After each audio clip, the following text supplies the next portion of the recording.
Hello everyone. Today, I'll show you how to replace the battery in your Unify DECT phone. Let's dive in. Remove the back cover with a pry tool.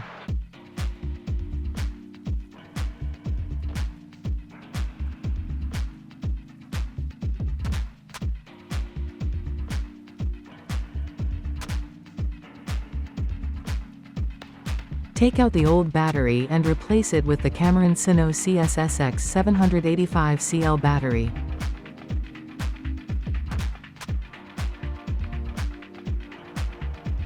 Snap the back cover back in place.